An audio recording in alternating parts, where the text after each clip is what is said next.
오늘 말씀은 마태복음 13장 10절에서 23절입니다. 마태복음 13장 10절에서 23절입니다. 제자들이 예수께 나와 이르되 어찌하여 그들에게 비유로 말씀하시나이까? 대답하여 이르시되 천국의 비밀을 아는 것이 너희에게는 허락되었으나 그들에게는 아니 되었나니 무릇 있는 자는 받아 넉넉하게 되되 없는 자는 그 있는 것도 빼앗기리라. 그러므로 내가 그들에게 비유로 말하는 것은 그들이 보아도 보지 못하며 들어도 듣지 못하며 깨닫지 못함이니라. 이사야의 예언이 그들에게 이루어졌으니 일렀을 때 너희가 듣기는 들어도 깨닫지 못할 것이요 보기는 보아도 알지 못하리라. 이 백성들의 마음이 완악하여져서 그 귀는 듣기에 둔하고 눈은 감았으니 이는 눈으로 보고 귀로 듣고 마음으로 깨달아 돌이켜 내게 고침을 받을까 두려워함이라 하였느니라. 그러나 너희 눈은 봄으로 너희 귀는 들음으로 복이 있도다. 내가 진실로 너에게 이르노니 많은 선지자와 의인이 너희가 보는 것들을 보고자 하여도 보지 못하였고 너희가 듣는 것들을 듣고자 하여도 듣지 못하였느니라. 그런즉 씨 뿌리는 비유를 들으라. 아무나 천국 말씀을 듣고 깨닫지 못할 때에는 악한 자가 와서 그 마음에 뿌려진 것을 빼앗나니 이는 곧 길가에 뿌려진 자요 돌밭에 뿌려졌다는 것은 말씀을 듣고 즉시 기쁨으로 받되 그 속에 뿌리가 없어 잠시 견디다가 말씀으로 말미암아 환난이나 박해가 일어날 때에는 곧 넘어지는 자요. 가시떨기에 뿌려졌다는 것은 말씀을 들으나 세상의 염려와 재물의 유혹에 말씀이 막혀 결실하지 못하는 자요. 좋은 땅에 뿌려졌다는 것은 말씀을 듣고 깨닫는 자니 결실하여 어떤 것은 100배, 어떤 것은 60배, 어떤 것은 30배가 되느니라 하시더라. 아멘. 이 씨 뿌리는 자의 비유를 다들 아시죠? 아시죠? 많이 말씀을 드렸습니다. 자, 오늘은 그 말씀에서 오늘 씨 뿌리는 자의 비유 앞에 있는 말씀까지 다 같이 읽었습니다. 예수님께서 무리들에게 먼저 이 씨 뿌리는 자의 비유를 하세요. 가시떨기에도 뿌려지고 돌밭에도 뿌려지고 그쵸? 길가에도 뿌려지는 것을 비유로 말씀을 하십니다. 그래서 어떤 씨는 그렇게 된다, 어떤 씨는 그렇게 된다, 덜어는 좋은 땅에 떨어져서 좋게 결실을 맺는다 이렇게 말씀하시고 딱 끝내셨거든요. 그리고 나서 제자들이 예수님께 와가지고 왜 비유로만 말씀하시고 다 말씀을 안 하십니까? 라는 그 장면부터 오늘 본문의 시작입니다. 그러니까 왜 비유로만 말씀을 하셨을까요?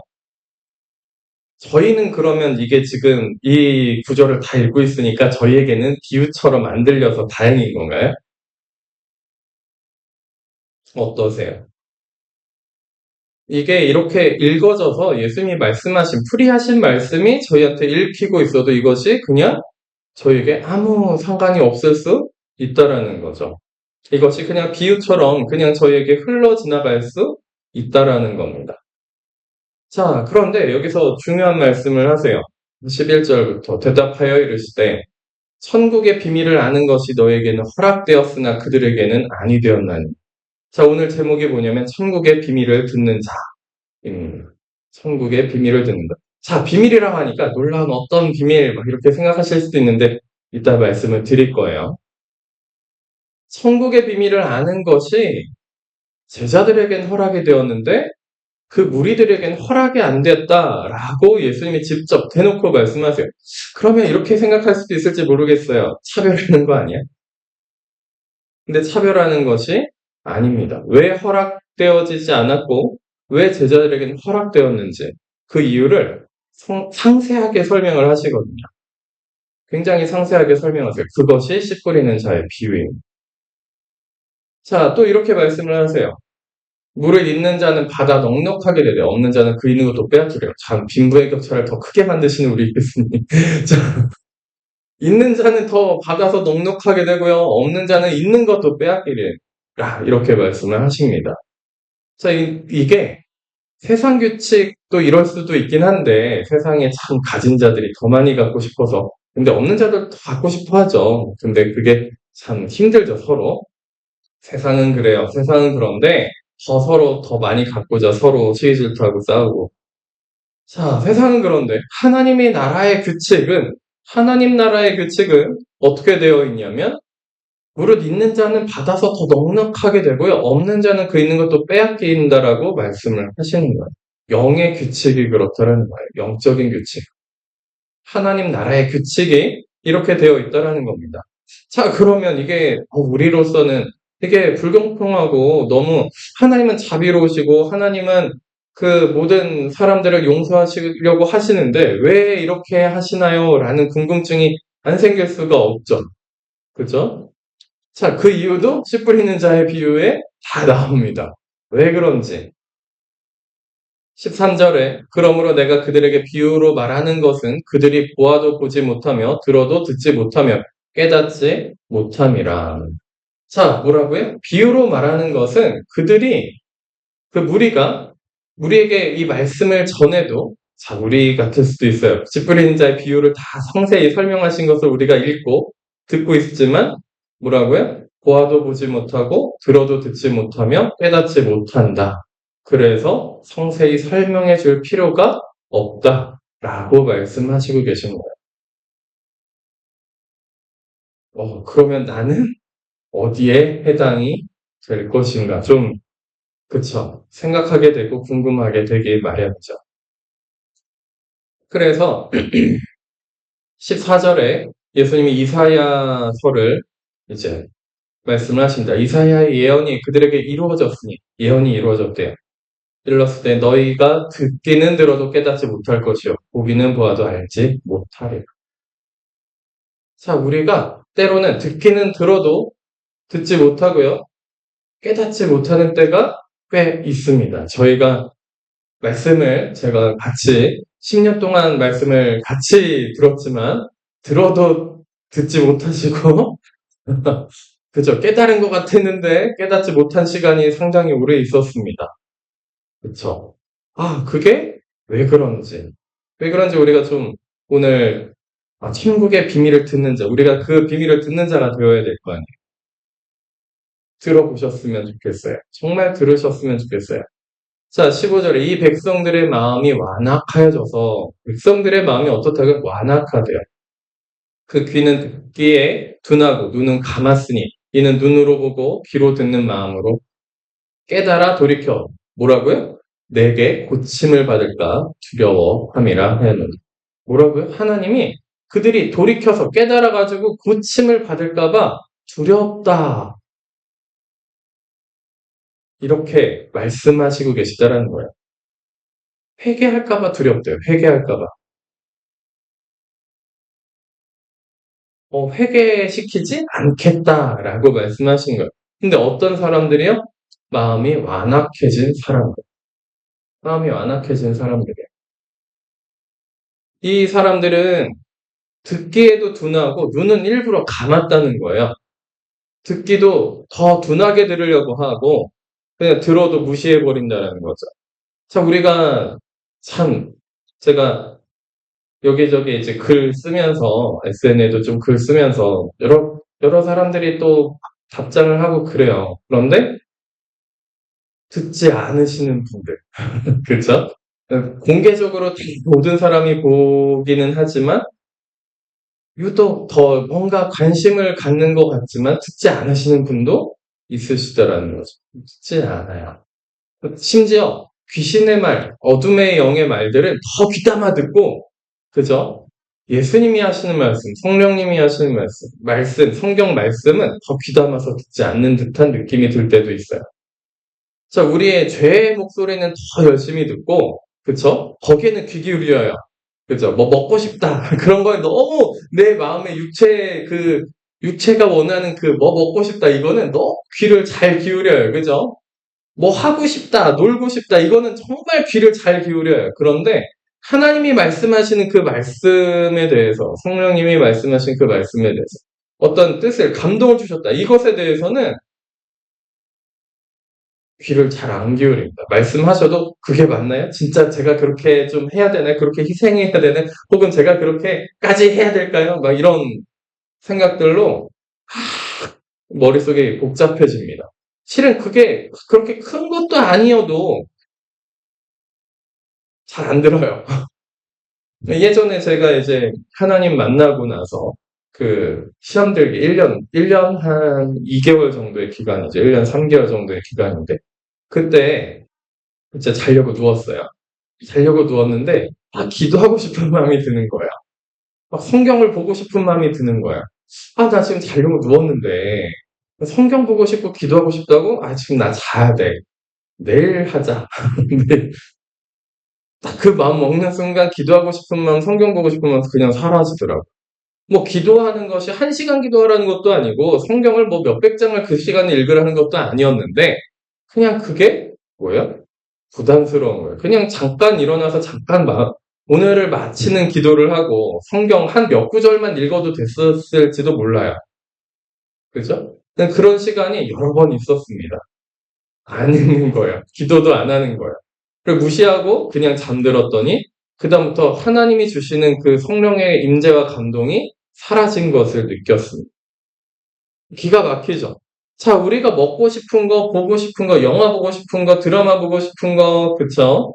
뭐 다른 사람들 만나고 싶은 거 이런 거는 그냥 쉽게 쉽게 하면서 하나님이 주시는 감동, 말씀의 깨달은 것들은 우리가 거기에 귀 기울이지 않는 때가 더 많다라는 겁니다. 그래서 어느 날은 그래, 내가 계속 이렇게 할 수 없겠다. 그러고서 일어나서 다시 불을 켜고 일어나서 성경책을 보고, 그죠? 기도를 하기 시작했어요. 처음에는 그냥 한 장 읽었어요. 한 장 읽으면 딱 10분 정도 흘러요. 네, 그 당시에 한 장 딱 읽고, 그 다음에 무슨 뜻인지 몰라도 그냥 한 장 읽는 거죠. 한 장 읽고, 네, 그냥 쭉 읽고, 지금 보면 참 무지하고 모르면서 그냥 읽었어요. 깨달았다고 생각하고 막 그 읽으면 감동이 되니까 막 거기에 여러 구절이 있지만 그 중에서 딱 몇 가지만 감동이 되는 거긴 했죠. 아무튼 그렇게 읽고 그거 가지고 기도하고 잠들었습니다. 자, 근데 놀라운 일들이 벌어졌어요. 성경책을 못 놓기 시작하는 거예요. 한 장이 아니라 2장, 3장 읽고 4장, 5장을 읽기 시작하고 10장을 읽기 시작하고 막 몇십 장을 읽기 시작했어요. 근데 그게 너무 달고 오묘한 거예요. 그리고 기도하기 시작했습니다. 그 기도하는 가운데 임재하시는 그 하나님이 너무 감사한 거예요. 그 감동, 그렇게 임재하시는 그 감동과 그 말씀의 깨달음이 저에게 너무너무 귀한 시간이었습니다. 그래서 그 감동에 순종해서 그렇게 움직여 봤더니 당장에는 내 손해인 것 같고 당장에는 잠깐 별거 아니잖아요. 그죠? 다시 일어나서 물론 여러분들 다시 일어나서 네. 확실하게 감동이 오죠. 이거 맞나 아닌가? 막 이러지 마시고, 확실하게 감동이 오셨을 때만 그렇게 하셨으면 좋겠습니다. 네, 저도 그때 그걸 무시했던 이유가, 진짜 이게 내 생각이야. 아니면 하나님이 주신 거 맞아. 이것 때문에 갈등하면서 고민했던 시간도 있기는 했습니다만, 확실하게 이것이 하나님이 주신 감동이다. 말씀 읽고 기도하는 것이 어떻게 하나님의 감동이 아닐 수 있겠습니까만, 네, 그죠? 내일 새벽 4시, 5시에 일어나서 나가야 돼요. 근데 지금 12시 넘어가는데 지금 일어나서 읽어야죠. 그거는, 잠깐 한 절, 잠깐. 하나님 오늘 하루 지켜주셔서 감사합니다. 기도하고 잠드셔도 되는 거예요. 그죠? 그거를 막 1시간, 2시간 읽으시라는 게 아니에요. 그래서 제가 어떻게까지 되냐면 고3 때 새벽 3시까지 성경을 읽기 시작한 거예요. 근데 못 놓겠는 거예요, 이게. 지금, 뭐예요? 그 릴스 보고 쇼츠 보면서 새벽 3시까지 못 주무시는 분들 있으시잖아요? 그래서 모든 친구들 있는 것 같은데. 네. 근데 지금은 그런데 그 당시에 제가 성경을 새벽 3시까지 이걸 못 놓겠는 거예요. 나는 지금 5시 반에 일어나서 고3인데 5시 반에 일어나서 학교 갈 준비해야 되는데 3시까지 성경을 못 놓는 거예요. 11시부터 읽기 시작한 성경을 새벽 3시까지 못 놓는 일이 발생했습니다. 그것이 몇 날 며칠 반복하는 거예요. 그리고 학교 야자, 그죠? 야간 자율학습 때, 그때 무조건 1시간은 성경책 읽기 한 장만 읽고 공부해야지, 기도하고 공부해야지. 그렇게 시작했다가 한 장이 아니라 1시간 동안 읽고 있는 거야. 그러면 야간 자율학습 감독하시는 선생님이 와가지고 너 이거 뭐야? 성경책입니다. 성경책 뺏을 수도 없고 안 뺏을 수도 없고. 근데 너무 계속 자주 읽으니까 너 이거 내가 가져간다. 그럼 가져가세요. 근데 책가방에 또 있어요. 가져가시면 또 꺼내서 읽어요. 그런 시간을 가졌었어. 하나님이 주시는 그 성령의 감동, 듣는, 그리고 보는, 그것이 있을 때 듣고 봐야 됩니다. 마음으로 깨달아서 돌이켜야 돼. 그것이 왔을 때. 자, 근데 반대로 또 이런 경우들이 있어요. 완악해진 마음을 내가 느낄 때가 있다라는 거예요. 그 완악해진, 저라고 없었겠습니까? 그런 시간들이 있던 와중에도 제 속에, 기도하기 싫어라는 생각이 그냥 확 스쳐 지나가는 거예요. 하나님이 진짜일까? 그런 생각이 싹 스쳐 지나갑니다. 그러면 어떻게 하냐면, 그걸 그냥 지나가게 두는 거예요. 뭐, 그거를, 내가 왜 이 생각을 했지? 이럴 필요가 없어요. 그냥 지나가게 두는 거예요. 그거에 대해서 그 지나가는 생각을 잡아가지고, 내가 왜 이런 생각을 했지? 하나님이 진짜 안 계신가? 이럴 필요가 없는 거예요. 기도하고 싶지 않다고? 내가 왜 기도하고 싶지 않지? 이럴 필요가 없는 거예요. 무슨 얘기인지 이해되시죠? 그냥 지나가게 두고, 그거를 그냥 무시해버리고, 내 마음을 완악하게 만드는 것이 아니라, 어떻게 하셔야 되냐면, 그냥 기도하는 거예요. 예수님, 제가 원하는 건 그게 아니에요. 혹여나 막 그런 게 너무 집중이 됐다. 제가 원하는 것은 그런 마음과 생각이 아닙니다. 저를 예수님께 드립니다. 오셔서 저를 고쳐주세요. 이렇게 그런 생각이 들지 않도록 저를 도와주세요. 저의 마음과 생각을 지켜주세요. 이렇게 기도하시면 돼요. 별거 아니에요. 정말 별거 아닙니다. 특히 초신자일 때 처음 하나님을 만나고 그럴 때 그런 생각이나 그런 마음이 너무 자주 지나다녀요. 굉장히 자주 지나다닙니다. 그 귀신이 와가지고 가라지 한번 딱 뿌리는 거예요. 이 뒤에 말씀이 가라지도 뿌린다 뭐 이런 말씀이 있어요. 그 씨 뿌리는 자 비유에 뒤에. 근데 이제 거기는 공동체에 가라지 뿌리는 걸로 그렇게 읽을 수 있겠지만 우리 생각 가운데도 그렇게 가라지를 뿌릴 수가 있습니다. 뿌리고 지나갈 수 있어요. 그래서 종교개혁자 마틴 루터가 했던 말이 있습니다. 머리에 둥지를 찍게 하지 마라. 새가 와서. 새가 지나다니면서 똥을 쌀 수 있다, 내 머리 위에. 그런데 새가 내 머리 위에 와가지고 둥지를 짓게 하지 말아라. 이런 말을 합니다. 마틴 루터도 어땠다라는 거예요? 계속 그런 잡념이나 다른 이상한 생각들이 왔다 갔다 했다라는 거예요. 자, 그러면서 만약에 혹여나 내가 그걸 잡고서 마음이 완악해졌다 쳐요. 그걸 잡아가지고 나 왜 이러지? 하는 순간 내 마음이 딱 굳어버립니다. 완악해져요. 다들 겪어보셨죠? 네, 안 겪어본 사람이 없어요. 저도 겪어봤으니까 하는 얘기예요. 딱 잡고서 잡지 말라는 것도 왜 그래요? 저 잡아봤으니까. 그쵸? 잡아봤으니까 말씀드리는 거예요. 딱 잡아가지고 이거 왜 이러지? 난 왜 이런 생각하지? 이런 마음이 왜 들지? 하는 순간 그 마음이 나한테 확정이 되기 시작해요. 근데 완전 확정된 게 아니에요. 말로 내가 진짜 하나님이 계신가라고 말로 이렇게 딱 말하는 순간 마음의 확정이 확 돼버립니다. 말할 필요도 없어요. 말로 이렇게 고백할 필요가 없다는 거예요. 말로는 그러면 내 마음이 내가 그걸 딱 잡아가지고 왔는데 마음이 좀 완악해지기 시작하거든요. 그러면 그러니까 말씀이 안 들리고 성령의 임재가 그것을 무시하게 되고 그죠? 기도하기 싫어지고 막 이런 마음이 든단 말이에요. 그러면 어떻게 해야 되냐면 그 완악한 마음이 시작됐을 때 입으로 내가 의지적으로 하나님 저는 이렇게 되고 싶지 않습니다. 성령님 오셔서 저를 만져주시고 보호해주시고 함께해주세요. 그리고 말씀하시고 말씀을 깨닫게 해주세요. 들리게 해주세요. 보이게 해주세요. 저는 귀머거리고 병자이고 고침받아야 될 사람입니다라고 그냥 간절하게 기도하시면 돼요. 지금 당장은 내 완악한 마음이 안 풀어지더라도 계속 의지를 가지고 그렇게 기도하면서 말씀을 더 들으려고 하고 말씀을 더 읽으려고 하고 기도를 더 하려고 하고 하나님 만나려고 더 내 의지적으로 움직이면 조금 있다가 하나님의 임재가 느껴지면서 이게 확 풀어집니다. 풀어져요. 그렇게 어려운 거는 아니거든요. 왜 어렵다고 생각을 하냐면 이 마음이 완악해져서 그런 생각이 딱 지나갔을 때 마음이 완악해져가지고 그걸 붙잡아서 마음이 완악해져서 그거를 내가 스스로 확정시키고 난 이런 사람인가 보다. 나는 하나님을 모독하고 하나님을 싫어하고 하나님 앞에 가는 게 아니라 죄 앞에 가나 보다. 나는 죄를 더 사랑하나 보다. 지금 그 죄 실제로 사랑하지도 않는데. 근데 막 나를 그렇게 더 확정시켜버리는 거예요. 그러면 어떻게 될까요? 마음이 완악한 게 완전히 굳어져 버리는 거예요. 그렇게 되는 경험들이 꽤 있으시죠? 꽤 있으세요. 그러면 의지적으로 그것을 거절하고 하나님 앞에 나를 드리고, 그렇죠? 더 들으려고 하고 더 깨달으려고 하셔야 됩니다. 몸부림치셔야 돼요. 그러니까 그 전에 뭐라고요? 그 일이 일어나기 전에 마음이 완악해지기 전에 그냥 지나가는 생각은 지나가는 생각, 지나가는 감정은 지나가게 놔두세요. 두려운 감정이 들 수도 있어요. 때로는 두려운 생각이 들 수도 있습니다. 그냥 지나가게 두셔야 되는 거예요. 그냥 지나가게 두세요. 그냥 지나가게 두면은 그냥 지나갑니다, 진짜. 지나가요. 아무 생각과 아무 마음이 그 다음에 안 들어요.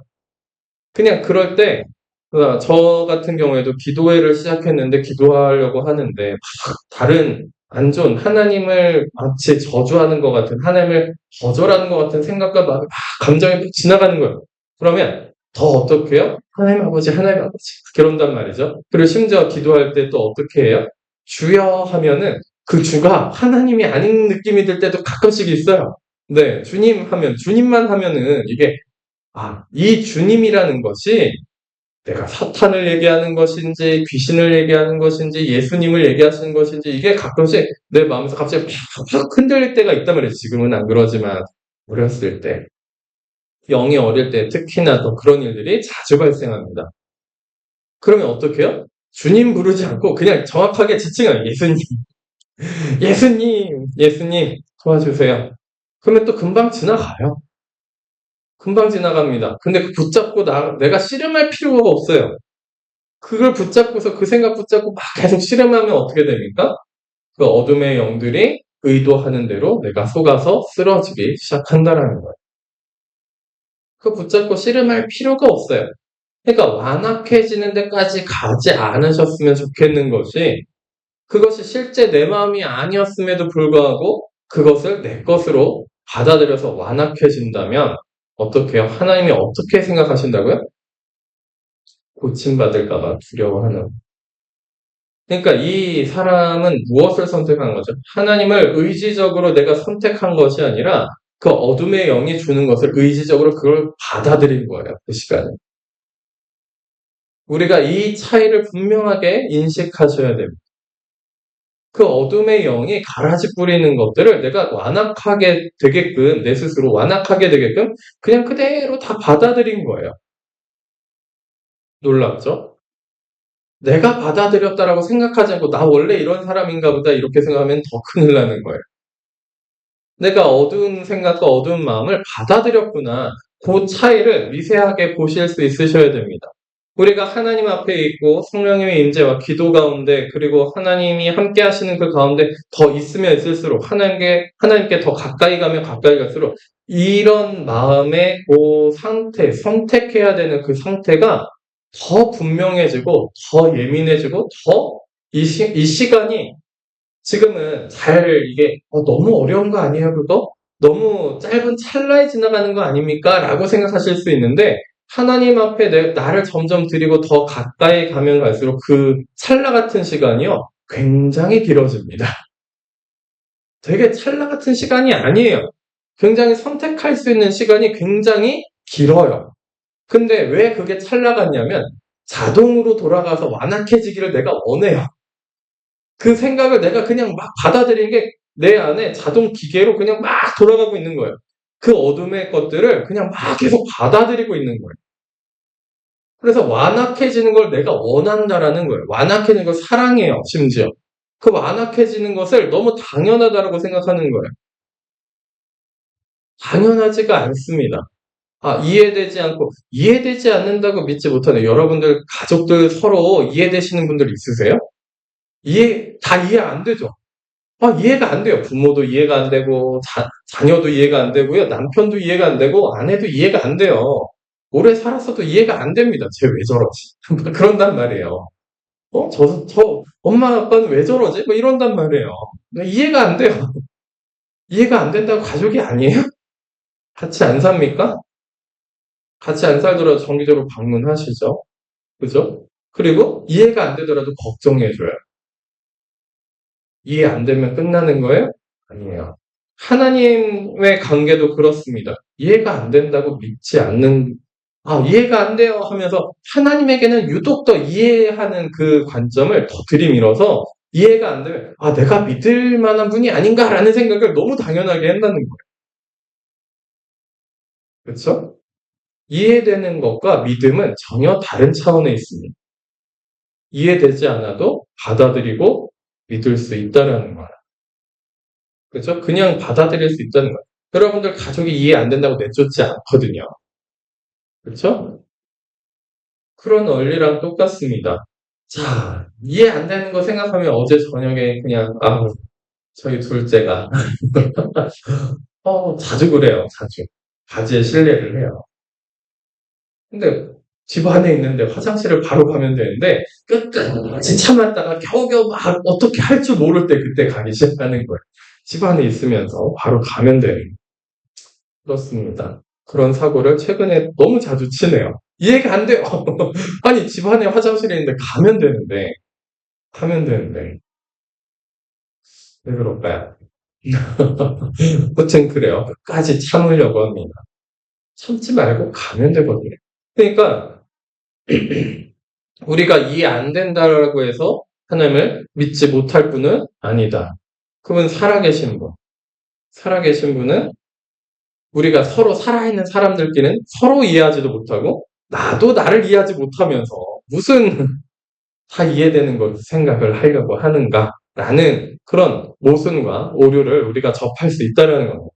믿음이 왔으면 믿음을 받아들이고 아멘하고 그 믿는 마음에 내 의지를 실으시면 돼요. 믿지 않는 여러 가지 다른 이상한 생각들, 막 하나님을 거부하는 생각들, 마음들, 감정들을 그냥 다 받아들여서 이것이 참 옳고 논리적이고 합리적인 것이지라고 생각하실 필요가 없다라는 거예요. 그죠? 뭐 정장애라도 진화론 얘기하면 굉장히 복잡합니다, 지금. 그래서 여러분들이 시험 들 만한 내용의 진화론의 내용을 저는 얘기하지 않을 거예요, 우선은. 믿음이 좀 더 성숙해지면은, 그러면 막 저랑 토의하실 수도 있어요. 근데 그렇다고 제가 진화론을 막 무작정 지지하고 막 그것을 진화론이 됐습니다. 이런 사람이 아니라는 걸 여러분들이 다 아실 겁니다. 그죠? 하나님께서 말씀으로 창조하셨어요. 근데 우리가 이해할 수 없거든요. 그렇죠? 이해할 수는 없어요. 어떻게 말씀을 어떻게 무에서 유를 창조하셨는 그죠? 그런 것들에 대해서 우리가 여러 가지 생각들을 할 수 있습니다. 이해해 보려고. 그러나 이해해 보려고 하는 시도는 좋기는 해요. 그러나 다 알 수는 없어요. 다 알 수는 없습니다. 자, 그러니까 우리가 이해해야지라는 생각, 합리적으로 생각해야 되지 하는 생각들이 오히려 하나님 앞에 가까이 가는데 굉장히 걸림돌이 되고 우리의 마음이 완악하게 될 때가 많다라는 거예요. 그래서 방금 전에 우리가 읽었습니다. 무릇 있는 자는 넉넉하게 되되 없는 자는 그 있는 것도 빼앗기려. 걸려. 왜 이해가 안 돼? 이게 무슨 하나님의 마음이야? 이러는 순간 뭐예요? 우리는 그 믿음의 길에서 하나님께 가까이 가는 길에서 멀어질 수 있다는 겁니다. 자, 그러면 이렇게 생각하죠. 무릇 있는 자는 받아 넉넉하게 되되 없는 자는 그 있는 것도 빼앗기려. 이렇게 우선 생각하셔야 돼요. 이게 이해가 안 되는데 가서 먼저 떠올렸어요. 그건 지내버리고 지나가게 놔버리고요. 예수님이 이렇게 말씀하시는 것에는 이유가 있겠지. 어떤 이유가 있으실 거야. 내가 지금 알지 못하고 깨닫지 못하지만 무슨 이유가 있으시겠지 하면서 기다려보세요. 기도하면서 기다려보십시오. 그러면 깨닫는 날도 생깁니다. 제가 아무리 여기서 이런 말씀이 영적인 원리입니다. 하나님 나라의 법입니다. 규칙입니다. 라고 말씀을 드려도 이해 안 되실 수도 있어요. 이게 받아들여지지 않을 수도 있다라는 거예요. 제가 이해되게끔 설명을 드려도 말이죠. 그러니까 내가 이 말씀을 받아들이는 때와 진짜 받아들이는 때와 말씀이 선포되어서 내가 이 말씀을 들어가지고 그래 그런 수도 있겠다라고 생각하는 것과 좀 차이가 있습니다. 그러니까 여러분들 10년이 걸리셨어요. 그죠? 같은 말씀을 계속 반복해서 여러 번 말씀을 전했음에도 불구하고 우리는 자주 까먹고 그죠? 그 말씀이 무엇이었는지 잘 몰랐던 거죠. 십자가에서 죽는 것이 무엇인지 잘 몰랐습니다. 그렇죠? 겪어보시면서 이제 알기 시작했죠. 자, 그렇습니다. 이게 아무리 말로 이렇게 설명을 해도 예수님이 이렇게 제자들에게 설명해도 제자들도 잘 못 알아들었어요, 실은. 그죠? 제자들도 못 알아들은 경우들이 생각보다 많습니다. 근데 예수님이 뭐라고 얘기하세요? 너희는 눈으로 보고 너희 귀는 들음으로 복이 있도다. 너희는 보고 듣고 있다 이미. 근데 믿음이 적은 자들아 자주 책망하시고 왜 깨닫지 못하느냐 막 이렇게 책망하시는 때가 한두 번이 아니에요. 그건 정말 많아요. 자, 근데도 불구하고 뭐라고 말씀하세요? 너희는 보고 있다. 너희는 듣고 있다. 그렇게 말씀하시고 계시다라는 거예요. 왜 그렇게 말씀하셨을까요? 왜 그렇게 말씀을 하셨을까요? 자, 계속 말씀을 보겠습니다. 17절에 내가 진실로 너에게 이르노니 많은 선지자와 의인이 너희가 보는 것들을 보고자 하여도 보지 못하였고 너희가 듣는 것들을 듣고자 하여도 듣지 못하였느니라. 얼마나 간절하게 예수님의 오시는 것을 기다렸고 구약에 이제 많은 선지자들이 하나님의 보내신 자들이 예수님을 얼마나 고대하고 기다렸는지 몰라요. 그런데 예수님을 만나서 저희도 그 시대에 태어났으면 좋았을 뻔한 이런 착각을 하지 마세요. 네,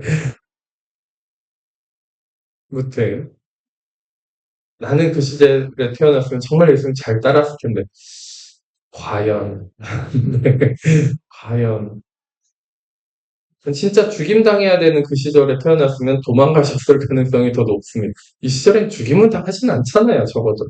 지금 이 나라에서 예수님 믿는다고 죽임을 당하진 않습니다. 그 시절은 죽임 당하는, 진짜 실제로 고문받고 죽임 당하는 훨씬 억울한 일들이 많았어요. 그리스도인들에게. 네. 지금 뭐 그리스도인이라 그래서 기독교 막 그러면서 욕은 할지언정 직접 와가지고 타격을 주고 막 일부러 억울한 일을 만들어서 함정에 빠뜨려가지고 힘들게 하고 막 그러진 않잖아요. 그죠? 그렇습니다. 우리가 연약하고 믿음이 약해서 그 시절에 태어났으면 오히려 더 쉽게 배교하고 예수님을 저주하고 거절했을지도 모르겠어요. 아무튼 이 시간에 태어나고 이 시간에 저희가 모인 이유도 있을 겁니다. 하나님께서 이렇게 보내신 이유도 있으실 거예요. 자, 감사합시다. 그죠? 자, 그래서 많은 선지자들이 보기를 원했습니다. 듣고자 했습니다. 근데 듣지도 못하고 보지도 못했다. 그런즉 18절에 그런즉 씨 뿌리는 비유를 들으라. 자, 제자들이 실제로는 잘 보지 못했고 잘 듣지 못했습니다. 근데 듣는다고 얘기하고 본다고 얘기하셨죠. 그 이유는 단순하게 딱 한 가지입니다. 제자들은 이렇게 기도했거든요. 이렇게 여겼거든요. 우리는 듣지 못하고 우리는 보지 못하니 듣게 하여 주시고 볼 수 있게 고쳐주세요. 제자들은 다른 사람들보다 이것이 강했어요. 다른 무리들보다. 다른 바리새인과 사두개인은 말할 것도 없습니다. 제자들은 자기 자신이 어떤 사람인지 분명하게 알았어요. 특히 베드로 같은 경우에 그것이 굉장히 유독 심했습니다. 나는 이런 죄인이고 돈을 사랑하고 이런 죄인이니 그냥 예수님 앞에 대놓고 얘기하면 나를 떠나줘서 진짜 떠날까 하시는 그 예수님 붙잡고 쫓아가요. 말과 행동이 좀 다릅니다. 이때. 그런데 마음은 어때요? 너무너무 예수님을 사모하고 따라가고 싶어요. 그리고 내 몸은 따라갑니다. 근데 진심은 어떻게 고백하겠어요? 나 같은 죄인을 내가 예수님을 어떻게 따르겠습니까? 하는 마음으로 막 따라가고 있어요. 막 필사적으로, 놓치면 죽는다라는 심정으로 막 따라가요. 자, 우리는 나 같은 죄인, 우리가 죄인이라고 스스로 인식이 됐을 때, 나 같은 죄인이 어떻게 예배드리고 어떻게 예수님 따라가 그러면서 아예 포기해버리시는 분들도 있어요. 그거는 진짜 어둠에 완전히 사로잡히는 겁니다. 베드로 어떻게 했다고 제자를 어떻게 했다. 나 같은 죄인이 감히 청하올 건데 예수님 따라갔으면 좋겠습니다 하면서 막 계속 방문해요. 막 제자들이 어떻게든 제자가 되보려고 막 계속 주변에서 치근덕대고 저 같은 죄인이 따라갈 수 있을지 모르겠어요. 그런데 그런데 하면서 말은 줄여요. 그리고 막 옆 주변을 말짱말짱 되는 거예요. 예수님 주변에. 어떤 생각이 좀 드십니까? 제자들은요, 실제로 깨닫지 못하는 경우도 많았어요. 오순절 성령 강림 이후에 깨닫는 것들이 압도적으로 많습니다. 그죠? 자기 주장도 되게 열심히 해요. 예수님 앞에서. 그리고 막 합리적인 생각, 논리적인 생각을 열심히 하기도 합니다. 그래서 막 책망도 받아요. 믿음이 적은 자들아, 너희가 오병이어 겪었는데 칠병이어 왜 이거 7병여가 먼저지 5병여가 먼저인데 아무튼 둘 중에 하나 겪고서 또 한 번 겪는데 너희는 무슨 생각하냐? 저번에 그렇게 했는데도 왜 지금 어? 이런 예수님이 음식을 나눠주는 것에 대해서 의심하고 얼마가 50달란트가 필요하다는 둥 그런 얘기를 하고 있는 니네는 이러셨단 말이죠. 그렇습니다. 그럼에도 불구하고 뭐라고 말씀하셨어요? 너희는 본다, 너희는 듣는다. 그래서 복이 있다. 그들 스스로는 어떻게 생각하고 있다고요? 나는 보지 못하고 나는 듣지 못하는 죄인입니다. 곧 병자입니다. 고쳐주시오. 유독 예수님께 제자가 되어서 사도들이 된 사람들은 그것이 유독 더 강한 사람들이었다라는 겁니다. 그것이 강했어요. 마음 한편에는 높아지고 싶은 마음도 있었죠. 그래서 예수님 앞에 예수님 예루살렘 성 입성했을 때 누가 우편 좌편에 앉겠습니까? 막 이런 그런 말들도 하긴 했어요. 근데 이 땅에서 그렇게 되는 것을 이야기하는 것처럼 들릴 수도 있는데 구절을 여러 군데 복음서를 잘 살펴보시면 하나님 나라가 임할 때에 누가 좌편 우편에 앉겠습니까? 이렇게 물어봐요.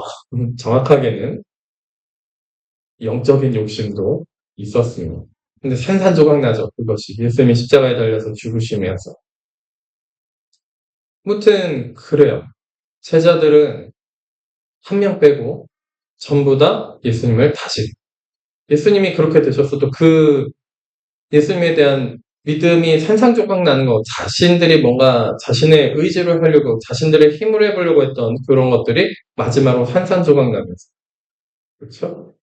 예수님이 다시 부활하셔서 다시 제자들을 만나셨을 때 그 어느 때보다 믿음이 견고해졌습니다. 그렇죠? 아무튼 그래요. 그들은 보지 못하고 깨닫지 못하고 듣지 못하는 것이 많이 있었지만 예수님은 보고 듣는다, 깨닫는다라고 말씀을 하셨어요. 우리에게 가장 기본적으로 있어야 될 토양의 바탕이 이겁니다. 나를 정직하게 그대로 예수님께 드리는. 나는 죄인입니다. 나는 병자입니다. 나를 고쳐주소서. 내가 들리게 하시고 보게 하여 주시옵소서. 이렇게 예수님 앞에 가는 것이 우리에게 예수님을 보고 듣고 깨닫는데 가장 좋은 길이라는 거죠.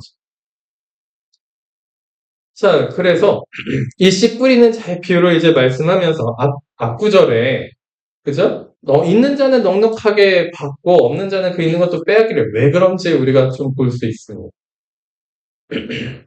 19절을 보면은 아무나 천국 말씀을 듣고 깨닫지 못할 때에는 아무나예요. 누구나 천국 말씀을 들었어요. 근데 깨닫지 못한대요. 깨닫지 못한다라는 것은 무엇입니까? 악한 자가 와서 그 마음에 뿌려진 것을 빼앗나니 이는 곧 길가에 뿌려진 자요. 자, 깨닫지도 못해요. 그러면은 그것이 곧 무엇이에요? 길가에 뿌려진 말씀과 같습니다. 내 마음밭이 그런 거예요. 내가 그거를 그대로 받아들이려고 하지 않고 뭔가 먼저 받아들이고 생각해도 돼요. 믿음으로 받아들이고 이게 잘 이해되지는 않지만 이해와 믿음이 같이 동반되는 것이 아니라고 말씀을 드렸습니다. 나는 이해돼야지 믿어. 교만한 거예요. 교만한 거예요. 엄청 교만한 거예요.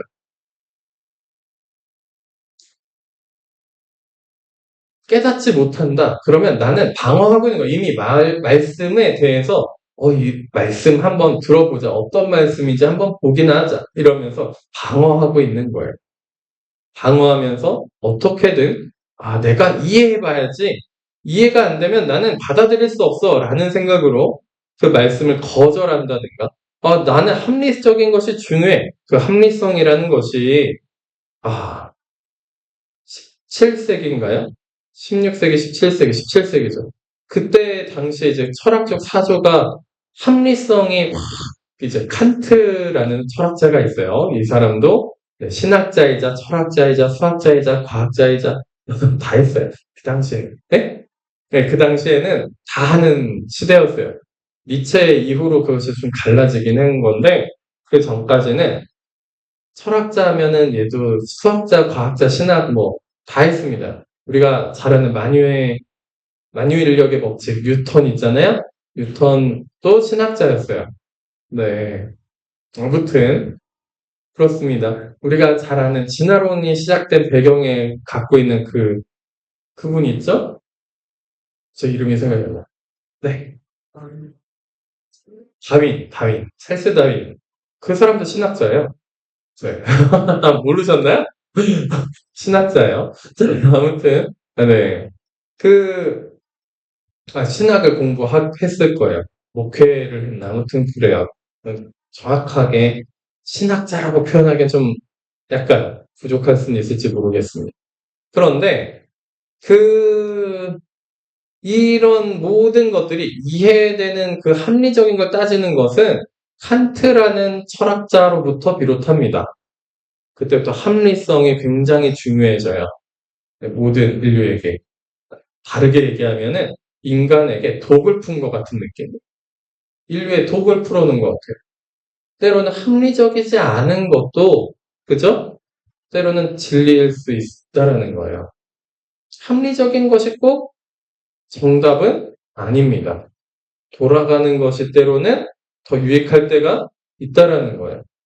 자, 합리적으로 우리가 그것을 행하고 이렇게 합리적으로 뭔가 하면은 도움이 되고 더 빠르게 일을 하고 빠르게 뭔가 더 정확하게 돌아가지 않느냐라고 생각하실 수 있는데 성경 말씀 보면 하나님은 합리적이지 않으세요. 그러니까 이런 말씀이 있는 거예요. 있는 자는 넉넉하게 되고 없는 자는 그 있는 것도 빼앗기를. 이게 합리적인가요? 아니거든요. 그러니까 하나님을 받아들이는 것에 있어서 이해되어야 된다라는 그 명제를 가지고서 우리가 하나님께 따지면 하나님 당신은 합리적이지 않은 분입니다라고 생각하는 거예요. 그 합리가 뭔지도 모르면서. 그죠? 합리적인 것이 무엇인지 모르면서 하나님께 그렇게 따지고 있다라는 겁니다. 자, 그러면 합리적인 거 따져보기 시작하면 우리의 삶은 너무 비합리적인 게 많아요. 하나씩 따지고 들어보면 나도 비합리적인 게 어마어마하게 많습니다. 우리가 논리적으로 이해되는 합리적인 삶을 사시는 것 같죠? 안 그래요. 우리의 인간의 모든 기반의 판단 기저에 깔린 인간의 판단의 근거는 다 어디에 기반하냐면 감정에 기반해요. 내 감정에 기반합니다. 논리적이고 합리적인 것을 따지면서 그것을 가지고서 판단하고 결정을 내리는 것이 인간이 아니에요. 인간은 전부 다 감정적으로 판단을 내립니다.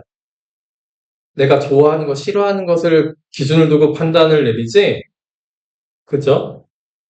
좋아하는 것, 싫어하는 것도 그것도 이해되고 합리적인 것을 좋아하는 거고 그걸 가지고 판단하는 거예요. 내가 좋아하고 싫어하는 그 감정을 두고서 판단을 내는 게 이미 비합리적이에요. 기준이 없거든요. 기준이 없어요.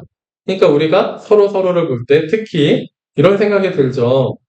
자녀들은 더 그럴 수 있어요. 저희가 자녀일 때 어른분들은 부모님은 분명히 이렇게 정확하게 하시겠다라고 하면서 왜 감정에 따라서 판단하고 그때그때마다 달라져? 이거를 저희가 부모가 된 입장에서도 네, 저희가 어렸을 때 부모님을 향한 마음이었고요. 지금 자녀들도 똑같을 거예요. 이 기준에 따라서 한다고 해놓고 왜 그때그때 감정에 따라서 달라지냐는 말을 들을 수밖에 없을 겁니다. 왜냐하면 사람이 합리적이지 않기 때문에 그래요. 자, 근데 우리는 안 되는 것 같으니까 합리적인 거, 이해되는 거, 논리적인 거 찾아보려고 따라간단 말이죠. 그렇습니다. 그것이 우리에게 어떻게 될 수 있어요? 이 시대의 가장 큰 그러니까 길가에 뿌려진 마음과 같이 되는 것은 우리에게 있어서 합리적인 생각이에요. 합리적인 마음. 실제로 그렇지도 않으면서. 이해되는 것, 합리적이지 않다, 이해되지 않는다라는 걸로 천국 말씀을 거절합니다. 천국의 하나님의 나라의 것들이 우리에게 임하고 성령이 임하는 것을 거절해요. 깨닫는 것 자체를 거절한다는 거예요. 우리가 먼저 믿음으로 받아들이고 그 후에 생각해도 늦지 않는다라는 것. 하나님이 이렇게 하셨으니 먼저 하나님이 하신 것엔 이유가 있겠지. 받아들여 놓고 그 다음에 생각해도 늦지 않아요. 그런데 목사님 저한테 와서 물어보시든가 아니면 검색을 해보시면 검색도 워낙 이상한 것들이 많아가지고 주의하셔야 되지만 와서 물어보셔도 돼요. 이 말씀이나 이런 것들 하나님이 이렇게 하시는 것 같은데 저는 이해가 안 돼요. 그러면 최대한 이해되게는 설명을 해드릴게요. 저도 고민을 했던 적들이 많이 있으니까.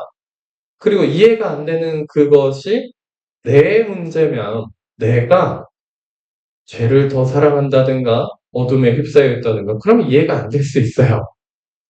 그죠? 귀신이 가장 작업하는 가장 그 귀신의 최고 단계 귀신은 어떻게 한다고요? 영의 세계가 없다고 믿게끔 한다고.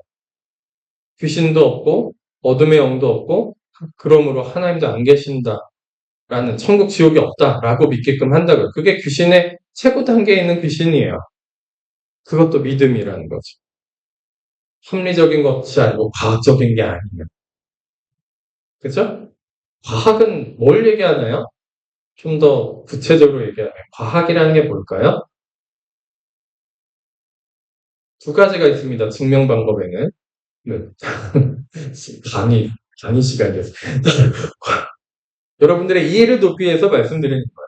자, 과학의 증명 방법은 크게 두 가지가 있습니다. 여러 가지가 더 있기는 해요. 여러 가지가 더 있는데 크게 두 가지가 있어요. 연역법과 귀납법적인 증명 방법이 있습니다. 네? 어떤 명제를 먼저 던져놓고 그것이 맞는지 아닌지 계속 확인하면서 찾아가는 그런 연역법적인 방법이 있고 여러 가지 경험들을 모아가지고 그것을 데이터화해가지고 귀납법적인 증명하는 방식이 있어요. 자, 그러면 여기에 공통적으로 같이 그 밑바닥에 깔려야 되는 게 있습니다. 뭐냐면 끊임없이 다시 되묻고 이것이 진짜인지 아닌지 확인하는 작업이에요. 그래서 다른 증거들, 다른 어떤 이 명제나 이 증명된 것들을 깰 수 있는 뭔가가 현상이 일어나면 계속 그것을 다시 의심하고 그것을 다시 되돌이표해서 다시 정확하게 점검하면서 나아가는 것이 과학입니다. 지금 과학적인 사실, 이게 과학이에요. 통계적으로 이렇게 뭔가 해서 딱 드러났어요. 그게요. 17세기에 한번 뒤집어졌고요. 그죠? 그리고 아인슈타인 때 또 뒤집어졌고요. 그리고 그 이후에 아인슈타인도 자기가 그것을 연구하다가 끝끝내 결국엔 잘 받아들이지 못한 분야도 있어요. 양자역학을 그게 말이 돼? 그러면서 실험실에 가서 봤더니 진짜 그렇네? 이게 어떻게 그렇게 되는 거야? 그러면 내가 여태까지 연구한 걸 다시 다 뒤집어야 되는데? 라는 그런 식의 생각과 말들을 하면서 그걸 끝끝내 잘 받아들이지 못하고 가셨습니다. 어떻게 생각하실 거예요, 그러면 과학을? 우리가 다 알지 못하거든요. 그죠? 이해가 좀 되세요? 또 뒤집히는 날이 생길 수가 있습니다. 또 뒤집히는 날이 생길 수 있어요. 자, 그러니까 유적지를 발굴을 했는데 저 중동 지역에 10,000년 전 정도에 그전에는 수렵 채집만 한다고 생각했는데 사람이 신전 같은 게 발견이 됐어요. 도대체 이게 뭐야? 그죠? 그러니까 지금 다 하고 있는 것들에 대해서 이건 과학적이야. 과학적으로 됐어. 그러니까 믿을만해. 라고 전부 다 얘기하는 게 진짜 과학은 아니에요. 과학적인 태도라고 하는 것은 이것이 진짜 맞는지 계속 다시 재증명해가는 과정 가운데 있는 거기도 합니다. 그리고 그 과학적인 최정점에 서 계신 분들이 다 하시는 말씀, 그분들이 이제 하나님을 믿게 되거든요. 많은 분들이 하나님을 믿게 돼요. 그러면서 하시는 말씀이 뭐예요? 과학은 하나님이 만들어 놓으신 것을 이렇게 만드셨구나 하고 발견해 나가는 것입니다. 라는 고백들을 참 많이 하세요. 그죠? 그렇습니다. 그러니까 우리가 과학적이야, 합리적이야, 이걸로 하나님의 말씀을 튕겨내실 필요가 없어요. 못 받아들이고 막 거부하고 먼저, 내가 이해돼야 돼. 이것이 합리적이어야 돼. 내가 생각한 기준에, 내가 좋아하는 그것에 맞는지 먼저 확인해야겠어. 이러실 필요가 없는 거예요. 깨닫지도 못한다는 거죠. 바로 뭐 하는 거예요? 그런 마음을 받아들이고 완악해지면은 그 길가에 뿌려져서 악한 자가 와서 어떻게 하는 거예요? 말씀을, 마음에 뿌려진 것을 어떻게 해요? 빼앗는데요. 이것이 영적인 현상입니다. 내가 그렇게 생각해서 그냥 깨닫지 못하나 보다의 수준이 아니라 악한 자가 와서 빼앗는 거예요. 내가 무엇을 더 좋아하는 거예요? 하나님을 받아들이는 것보다 합리적인 것과 이해되는 것과 완악하게 하는, 하나님 진짜 안 계신 거예요. 그거를 더 받아들이는, 악한 귀신이 나보다 더 강해, 하나님보다. 이 생각을 더 받아들이는. 그러니까 길가에 뿌려진 것처럼 보이는 거예요. 악한 자가 바로 뺏어가기 때문에. 영적인 일이에요. 영적인 일이에요. 그래서 20절에는 돌밭에 뿌려졌다는 것은 말씀을 듣고 즉시 기쁨으로 받대요. 기쁨으로는 받아요. 돌밭이에요. 너무 말씀이 좋아요. 너무 성령의 임재가 오늘 좋았어요. 근데 그 속에 뿌리가 없어서 잠시 견디다가 뭐라고요? 말씀으로 말미암아 환란이나 박해가 일어날 때는 곧 넘어지는 자. 어떻게 된다요? 이거를 정말 많이 설명을 드렸습니다. 말씀으로 어떻게 된다고요? 말씀으로 말미암아 환란과 박해가 일어난대요. 어이쿠. 자, 믿는 것을 포기해야 되나요? 환란과 박해가 왜 일어난다고요? 말씀으로 말미암아. 기쁨으로는 받았어요. 근데 환란과 박해, 힘든 일, 어려운 일, 마음에 괴로운 일이 어떻게 일어난다고요? 말씀으로 말미암아 일어난대요. 말씀으로 말미암아. 왜 말씀으로 말미암아 환란과 박해가 일어날까요? 두 가지가 있습니다. 외부적인 것이 있고 내부적인 것이 있습니다. 첫 번째로 우리는 내부적인 것을 봐야 돼요. 외부적인 것은 나중에 일어날 수도 있고 다르게 일어날 수도 있기 때문에 가장 처음으로 일어나는 것은 내부적인 내면의 일입니다. 말씀이 곧 나를 주장하기 시작하면서 그것이 기뻤기 때문에 주장하기 시작하면서 내가 내 죄지으려고 했던 것들, 찔리는 것들, 그리고 그렇게 행동하면 안 되고 그렇게 말하면 안 되는 것들이 막 걸리기 시작해. 엄청나게 걸립니다. 그 행동을 하면 안 되겠다. 그 말을 하면 안 되겠다. 그런 생각들이 막 드는 거죠. 근데 어때요? 그 생각과 마음이 일어날 때 내 속이 괴로워요. 어렵습니다. 왜냐면 내 안에 원래 가지고 있었던 나쁜 생각들, 안 좋은 생각들, 죄된 것들, 자아들이 있잖아요. 걔네들이랑 막 서로 싸우는 것처럼 그러는 거예요. 영적 전쟁이 막 일어나요. 그렇죠. 막 일어납니다. 불꽃이 튀어요. 그러면 내 마음이 어때요? 힘들어요. 힘듭니다. 힘들 수밖에 없어요. 근데 또 어떻게 한다고요? 돌밭에 뿌려졌다라는 그 사람의 마음의 상태는 어떤 거예요? 이 싸움을 포기하는 거. 이 싸움을 쉽게 포기해버리는 거. 포기하잖아요? 말씀에 의지하는 것을 포기하는 거예요. 하나님 앞에 가까이 가고 하나님과 함께 하려는 것을 포기하는 거예요. 이것을 포기하면은 당장 전쟁이 딱 멈추고 평화가 찾아온 것 같아요. 평안이 찾아온 것 같아요. 거짓 평안이에요. 완악한 마음이 이겨버림. 이때에는 주로 우리가 어떻게 하냐면 감정적으로, 마음적으로, 생각적으로 막 혼란스럽고 힘들고 어려우니까 어떤 식의 포기가 되냐면요. 함부로 생각하고 함부로 마음을 먹어버리는 경우가 있다라는 거예요. 나 너무 괴로우니까 나 이거 이제 그만할래. 하나님 앞에 가는 거 너무 힘들다. 왜 이렇게 십자가가 큰 거야? 크지도 않아요, 실상. 네. 큰 것도 아닌데, 왜 이렇게 내 마음을 번잡하게 어렵게 하지? 그러면 이 말씀을 들어서 이것 때문에 그런 것 같아. 내가 이것 때문에 찔리는 것 같아. 기도하지 말아야지. 말씀 읽지 말아야지. 예배 드리지 말아야지. 이런 식으로 흐르는 경우들이 있고요. 그 다음에 신앙생활 한다고 하면서 이렇게 하시는 분들이 있어요. 누군가를 감정의 쓰레기통으로 하나님을 감정의 쓰레기통으로 만들든 주변 사람들을 감정의 쓰레기통으로 만들든 막 쏟아붓습니다. 나 이랬어 저랬어 막 그러면서 막 쏟아부어요. 온갖 추잡한 말들을 다 쏟아붓습니다. 하나님한테 쏟아붓듯 마치 기도하는 것처럼 그러시면 안 되죠. 자기를 비운다고 하면서 막 쏟아내요. 그리고 사람들한테 막 쏟아냅니다. 그리고 나서 뭐라고 해요? 쏟아냈으니까 이제 속이 시원해. 이제 좀 괜찮아진 것 같아. 하면서 그냥 가요. 실은 상담해 주려고 하는 사람의 입장에서는 막 쏟아놓고만 가. 나 이제 괜찮았어. 다른 얘기 하지 마. 나 갈게. 그러고 가거든요. 상담해 주는 자의 입장에서는 이게 도대체 뭐지? 얘는 왜 이러지? 하면서 계속 뭔가 나아지고 있다고 착각해서 계속 들어주는데 이런 건 들어주면 안 됩니다. 실상. 더 악해져요. 이렇게 되는 거예요. 돌밭에 뿌려진 사람이 더 돌밭이 단단해지는 사람이 되는 거예요. 그러니까 막 그렇게 쏟아내잖아요. 누군가한테 그런 식으로. 그러면 누구 편 드는 걸까요?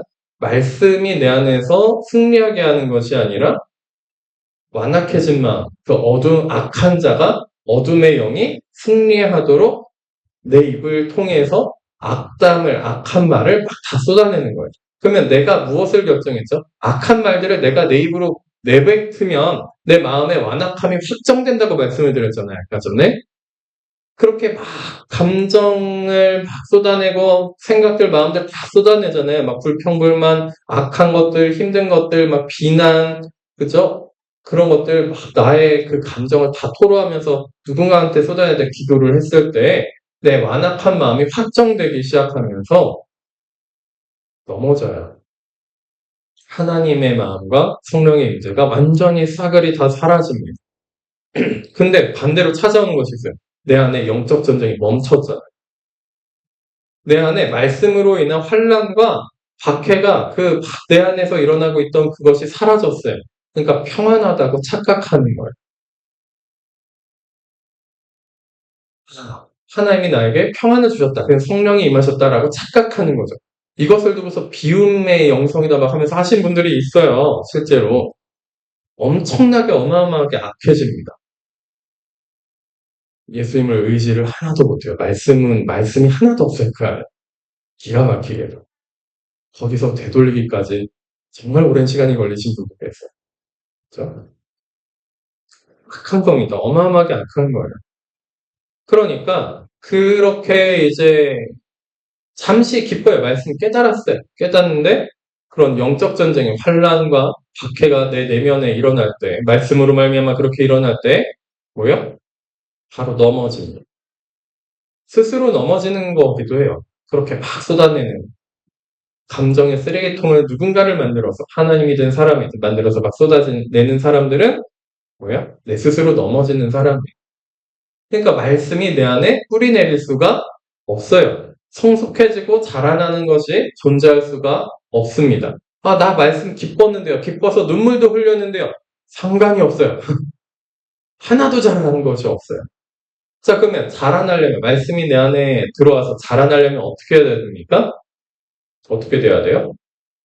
말씀으로 인한 환란과 박해가 일어날 때 믿음으로 예수님한테 착 달라붙어가지고 예수님 대장 대신 예수님한테 착 달라붙어서 영적 전쟁에서 승리하시는 데까지 가셔야죠. 그 과정은 우여곡절이 많다 보니까 지금 이 시간에 다 말씀드리지는 못할 거예요. 힘들게 합니다. 자기 부인해야 되고 자기 십자가 져야 되고 막 그런 일들이 그 안에 일어납니다. 일어나면은 그냥 그 자리에서 잘 죽으면 돼요. 도망가지 않으면 됩니다. 넘어지더라도 다시 일어나시면 되죠. 그러니까 우리가 말씀을 받아들여서 깨닫고 기쁨으로 받아들이고 우리의 영이 성장한다라는 것은 말씀으로 인한 환란과 박해가 일어날 때, 영적 전쟁이 일어날 때 그것을 포기하지 않고 끝까지 한다는 거예요. 끝까지 인내하고 견디는 시간이 필요하다라는 겁니다. 그래서 가시떨게, 22절에 가시떨게 뿌려졌다는 것은 말씀을 들으나 세상의 염려와 재물의 유혹에 말씀이 막혀 결실하지 못하는 자예요. 가시떨게 뿌려졌다는 것은 뿌리도 내렸어요. 뿌리도 내렸는데 말씀을 들으나 뭐예요? 세상의 염려와 재물의 유혹. 그러니까 위에 가시떨게 막 있어요. 뿌리도 내렸어요. 기뻐요. 조금 성장한 거는 같아요. 근데 세상의 염려와 재물의 유혹 때문에 뭐예요? 더 이상 자라나지 못하는 거예요. 햇빛도 제대로 못 받고요. 자라나다가 멈추는 거죠. 그 자리에서. 근데 세상의 염려, 재물의 유혹이라고 강력한 두 가지를 말씀하셨는데 그것이 우리에게 이게 디테일하게 구체적으로 들어오지 못한다는 생각도 들어요. 아, 나는 그러면 공부하는 것은 괜찮겠지. 공부하는 것으로 하나님 앞에 넘어지는 것? 아, 이것 때문에 잘하지 못한 공부를 더 해야겠어. 내가 공부하는 걸로 더 뛰어나질 거야. 그러면서 하나님은 내팽개치고 공부가 우선순위가 된다든가. 그죠? 학생들에겐 그럴 수 있습니다. 대학이 우선순위가 되는 거예요. 좋은 대학, 좋은 직장. 이 우선순위가 될 수 있죠. 또 다르게는 직장 생활하거나 가정에서 생활을 하면서 자녀들이 우상이 될 수도 있고요. 그쵸? 자녀들이 나처럼 힘들지 않았으면 좋겠어. 힘들지 않으면요, 자녀들이 이상해집니다.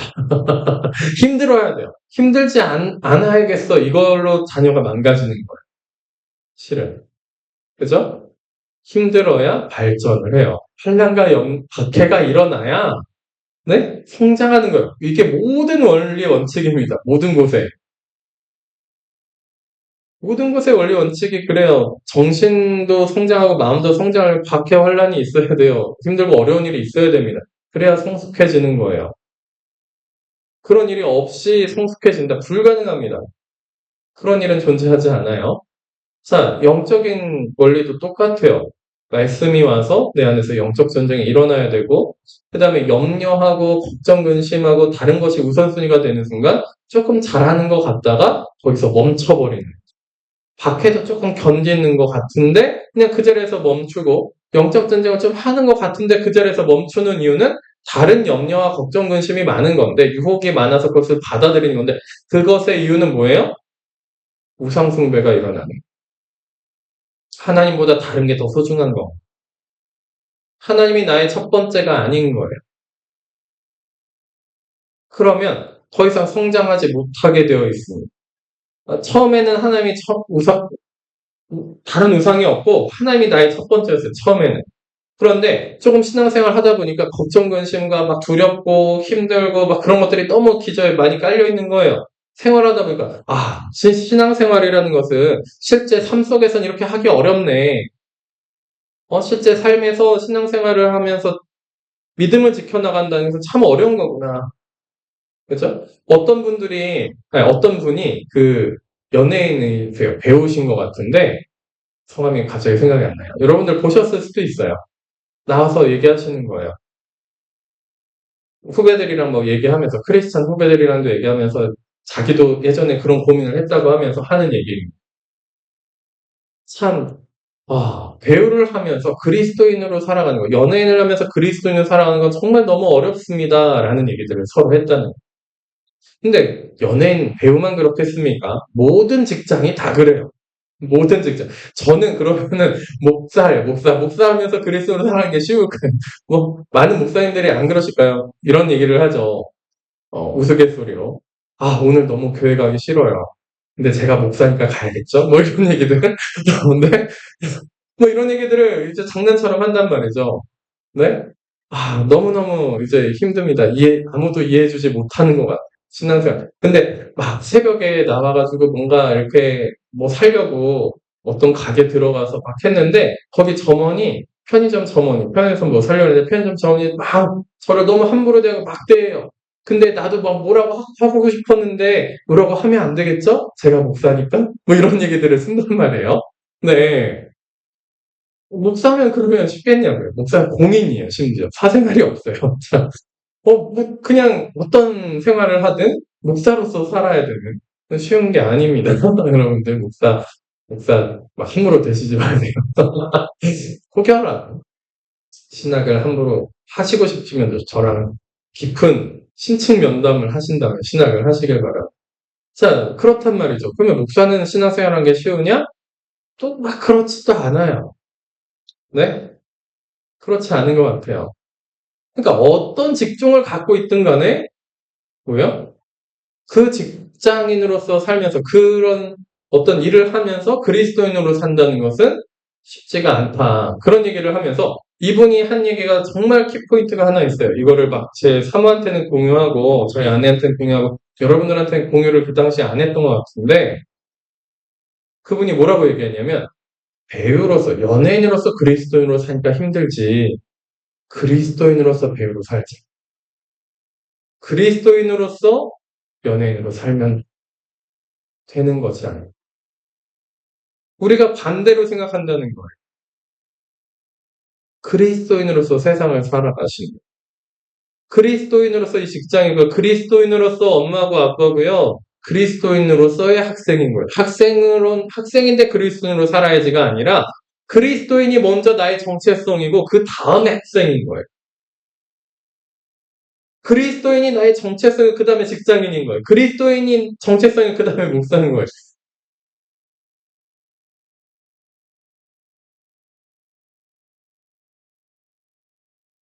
무슨 얘기인지 이해되시나요?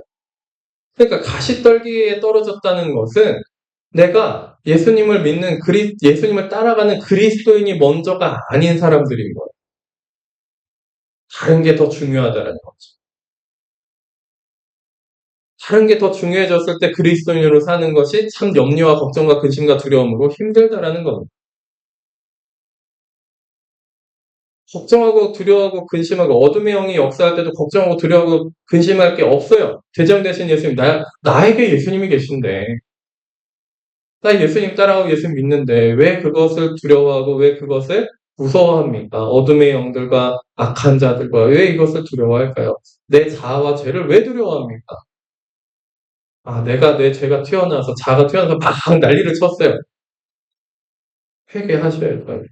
두려워할 게 아니라 그게 너무 강해. 내 자아는 왜 이렇게 강해? 하면서 나에게 역사하는 어둠은 왜 이렇게 강한 거야? 안 강해요. 내가 강하다고 걔한테 힘을 실어주는 거예요.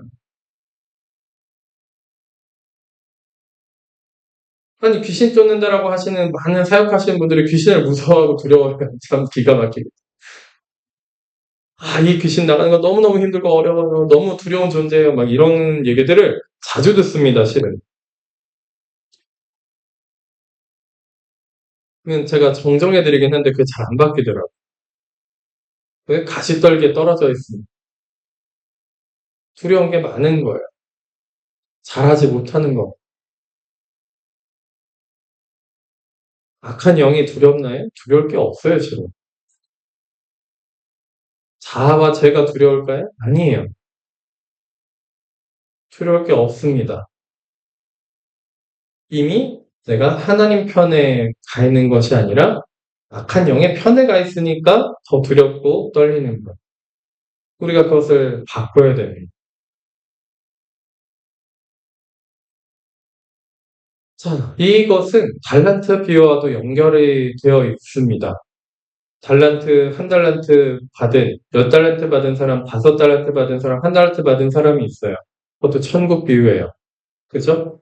받았어요. 그것을 받았습니다. 자, 그런데 1달란트 받은 사람이 땅에 묻어뒀어요. 그죠? 하나님은 악한 자고 없는 데서 빼앗고, 그쵸? 주인은 없는 데서 빼앗는 줄 압니다. 그래서 그냥 제가 이거 묻어뒀습니다. 이렇게 얘기해요. 하나님에 대한 큰 오해가 있는 거죠. 우리가 신앙생활이 왜 잘 안 되고, 자아와 죄가 늘상 이기고, 이게 다른 밭에 떨어진 것 같은 신앙생활을 계속하냐면, 하나님을 너무나도 크게 오해하고 있어서 그래요. 잘못 알고 있어요. 하나님에 대해서. 하나님은 이런 분이시겠지. 그런 분이 아닐 가능성 100%입니다. 직접 만나고 경험하고 말씀대로 이루어지시는 그 하나님을 만나셔야 돼요. 하나님 자비로우시다는데 왜 나한테만 이런 고난을 주시지? 나만 왜 이렇게 힘들지? 아니에요. 실은 아까 말씀드렸죠. 찰나의 순간에 선택이 지나가는 것처럼 느껴집니다가 아니라 그 순간순간마다 내가 어둠과 그 어둠의 영들과 악한 것들과 악한 생각 다 내 걸로 다 받아들이니까 그렇게 되는 거예요. 그게 너무 자연스럽고 합리적이고 당연하다라고 생각하니까 그렇게 되는 거예요. 기가 막히죠. 당연한 게 아닙니다. 당연한 게 아니야. 근데 인간의 3대 욕구가 수면욕, 식욕, 성욕이라고 그러죠. 그죠? 성욕도 당연한 게 아니고요. 식욕도 당연한 게 아니에요. 막 식탐을 가지고, 그리고 막 정욕을 가지고 있는 것이 당연한 것이 아닙니다. 타락했기 때문에 그래요. 수면욕은 어쩔 수 없어요. 자야 돼요. 그럼 잘 자야 돼요. 7시간 이상 주무세요. 아셨죠? 7시간 이상 주무셔야 돼요. 10시, 11시 되면 무조건 자야 돼요. 새벽에 깨 있으면 안 됩니다. 자야 돼요. 어둠이 역사해요. 더 많이 역사하고요. 더 정신이 이상해집니다. 육체도 무너지고 정신도 무너져요. 밤에 12시 넘어서 깨어있으면 다 무너져요. 아셨죠? 그냥 주무셔야 돼요. 10시, 11시 되면 무조건 주무세요. 해 지면 주무시고 해 뜨면 깨는 생활이 실은 가장 건강합니다. 네.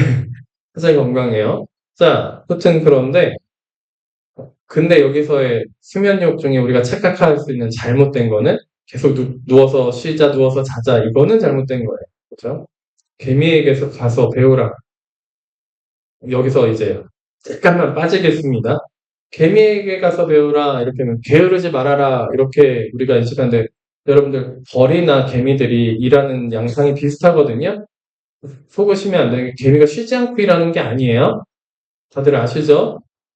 3분의 1만 일하고요. 3분의 1은 대기하고 있고요. 3분의 1은 쉬어요.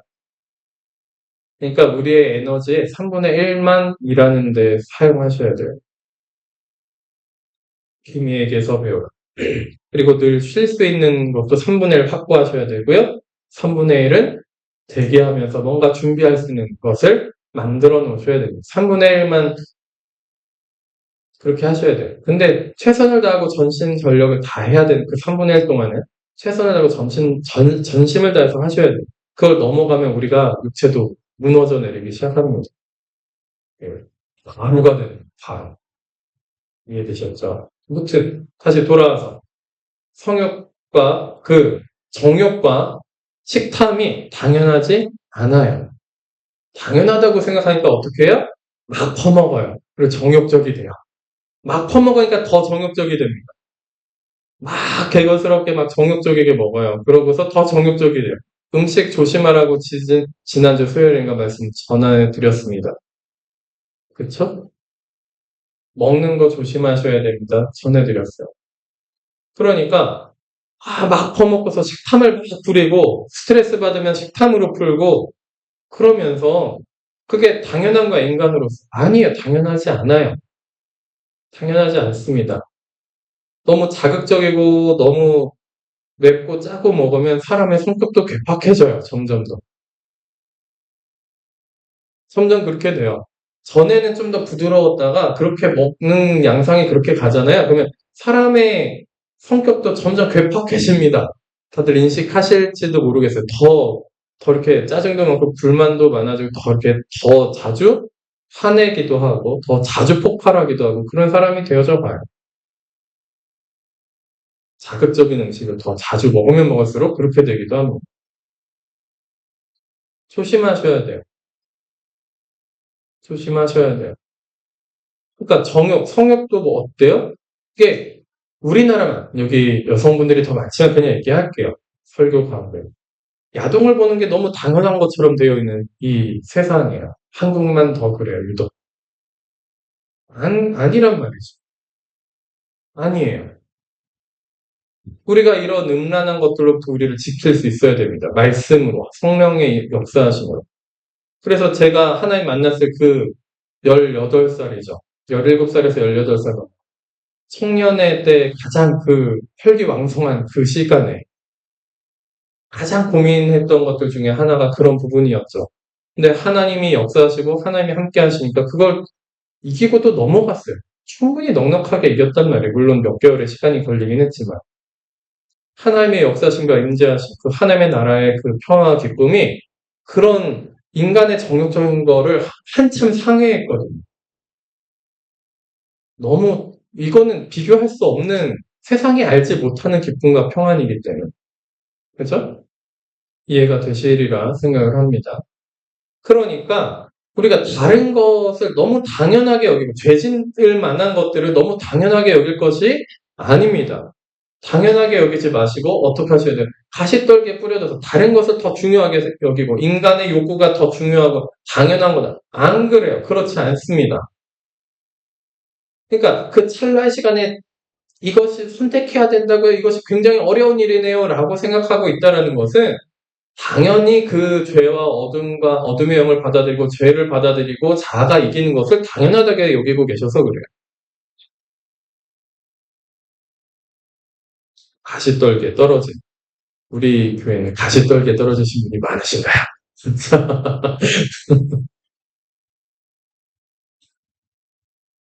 자, 이것이 다 마음밭의 얘기입니다. 마음밭의 얘기예요. 그러니까 이렇게 다른 밭, 좋지 않은 밭에 떨어졌다라는 것은 달란트 하나 받아가지고 땅에 묻어둔 자와 똑같습니다. 예수님께서 거기서도 똑같이 말씀하세요. 너가 있는 것을 빼앗아서 더 있는 자들에게 주리라. 지금 말씀하신 것과 똑같은 말씀을 하십니다. 뭐 한 거예요? 순종하지 않았다는 것. 말씀을 받아들이고 깨닫고 기뻐하긴 했지만 더 성장하지 않았다는 거죠. 그러니까 지금 나에게 있는 그 은혜가 어떻게 되는 거예요? 더 은혜를 받아서 순종하는 자에게 옮기시는 거예요. 자, 그러면 그거 빼앗겨서 저는 다시 회복할 길이 없나요? 왜 없겠습니까? 왜 없겠습니까? 다시 회복시켜 주십니다. 어떻게 했을 때, 은혜가 왔을 때, 말씀이 깨달아졌을 때, 내가 그 은혜로 순종한다. 다시 다 회복돼요. 왜 회복이 안 되겠습니까? 다시 다 회복돼요. 다윗은요, 바세바를 범하고, 그쵸, 성폭행범이죠. 지금 얘기하는. 네? 다 바세바를 범하고 우리아를 죽였어요. 살인 교사, 살인죄예요. 그죠? 어마어마한 죄를 지었습니다. 그런데 회개하고 돌이켰더니, 물론 하나님께서 보응하시고 처벌하신 부분도 분명하게 세 가지가 있습니다만, 그것이 이뤄지긴 했습니다만, 그 이후로 다윗과 하나님의 관계가 흔들리지는 않아요. 그것 때문에. 어떤 죄를 지었어도 하나님 앞에 관계가 회복될 수 있다는 거예요. 그죠? 그것으로 말미암아 다른 문제들이 여파가 생긴 거는 있기는 해요. 아예 없는 건 아닙니다. 안 했으면 차라리 좋았을 뻔했겠다. 라는 것도 있기는 해요. 그죠? 그리고 그 바세바와의 아이 솔로몬의 솔로가 샬롬의 그 단어를 사용했다라는 하나님의 평화가 임하신 거죠. 아무튼 그렇습니다. 우리 가운데 뭐 하셔야 돼요? 아, 내가 말씀을 거절할 만한 명목, 하나님을 할 만한 생각과 마음가짐이 있으면 그걸 거절하세요. 내 의지로. 능동적으로 신앙생활을 한다는 것은 이런 겁니다. 수동적으로 내 마음이 어둠을 다 받아들여 놓고, 이건 어쩔 수 없잖아요. 은혜가 없어서 그래. 되게 기가 막힌 얘기예요. 자, 내가 허락해서 내가 받아들인 어둠의 영과 그 생각들을 은혜가 없어서 그래요. 라고 퉁치는 거예요. 그게 뭐예요? 달란트 하나 받아놓고 땅에 묻어둔 자와 똑같다라는 겁니다. 은혜 받아놓고 깨닫기도 했는데, 하나님은 악하신 분이고 없는 것에서 만들어서 뺏으시는 분인 줄 제가 알았으니 묻어놨습니다. 악한 걸 내가 받아들이고, 악한 영과 악한 그 어둠의 영들이 더 강하다라고 착각하는 것은 나였음에도 불구하고, 하나님이 이기신다라고 생각은 안 하고 있으면서, 그죠? 염려와 걱정, 근심이 다가오면은 그거 그대로 다 수용해놓고, 두려움을 다 수용해놓고 뭐 하는 거예요? 은혜가 부족했습니다. 은혜가 부족했습니다. 은혜가 없었어요. 라고 얘기한다는 거, 하나님 탓으로 돌려버린다는 거. 기가 막힌 거죠. 뭐 하셔야 됩니까? 그렇게 드는 생각, 마음가짐, 악한 영들을 전부 다 거절하셔야 돼요. 거절하고, 주님, 제가 병든 자입니다. 제가 죄인입니다. 제가 아무것도 아닙니다. 이 말씀이 제 안에서 저를 더 혼란스럽게 하고 힘들게 하고 어렵게 하더라도 제가 이 말씀 받아들이고 주님 앞에 서겠습니다. 예수님 앞으로 가겠습니다. 예수님과 함께하고자 합니다. 주님 오셔서 함께하여 주시옵소서. 저는 죄인일 뿐입니다. 저는 병자입니다. 고쳐주세요. 오셔서 고쳐주시고 함께해 주세요. 라고 기도하시면서 그 말씀, 깨달은 기쁨의 말씀을 내 안에서 그 말씀이 이루어지도록 내가 예수님 응원해야죠. 예수님, 저는 예수님 편입니다. 예수님과 함께하고자 합니다. 이 말씀이 제 안에서 이루어지기를 소원합니다. 그러니까 이 말씀대로 주님의 뜻을 제게 이루어 주시옵소서. 그러면서 그 말씀에 순종해 보려고 막 이렇게 저렇게 해보셔야죠. 그냥 은혜가 없어서 말씀대로 순종하지 못해요. 이미 난 다 말씀을 거절해놓고 은혜가 없어서 말씀대로 순종을 못합니다. 얼마나 합리적인 생각이에요.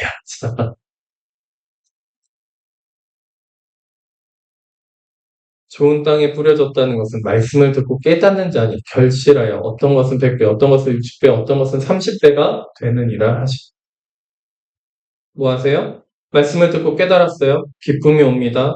그쵸?